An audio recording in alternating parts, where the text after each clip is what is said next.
Well, we're shifting focus now to some other news, and this month the Russian President Vladimir Putin has left the continent for the first time since the war broke out in Ukraine.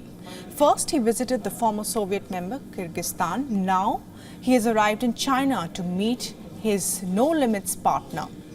As Chinese President Xi Jinping greeted his dear friend, Putin reiterated that the trip is not a full-fledged bilateral visit. The Russian president was in Beijing instead to attend, he said, the Belt and Road Forum.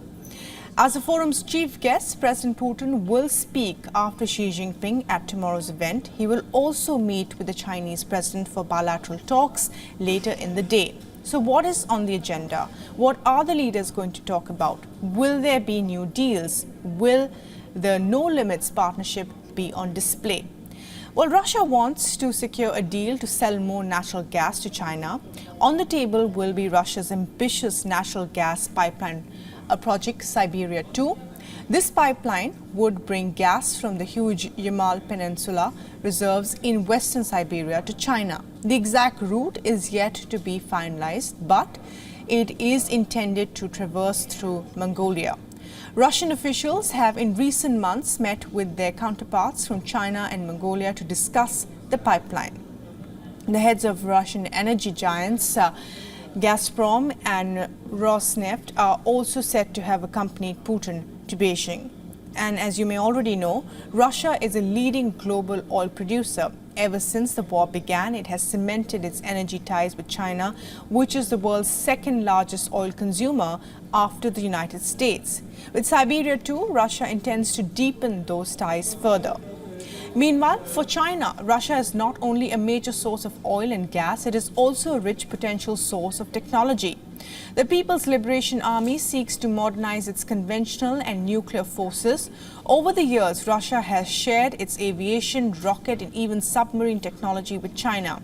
Chinese companies too sell Russia many of the technologies it struggles to source from elsewhere. And this includes semiconductors and industrial machinery. President Xi Jinping and Putin are also expected to discuss what's happening in West Asia. Both Beijing and Moscow have criticized Israel's actions. They have also called for a ceasefire. With a new war in West Asia, President Putin has got an opportunity to shift the global spotlight away from the war in Ukraine. Moscow is expected to table a United Nations Security Council resolution calling for a ceasefire in Gaza. China will also send its envoys to encourage the talks. The partners are taking a united position against the US, which is actively backing Israel.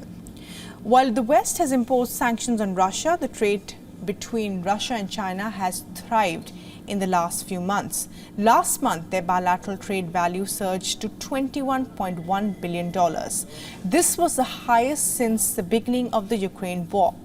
Russia exports around 2 million barrels of oil per day to China. This makes up for more than a third of its total crude oil exports.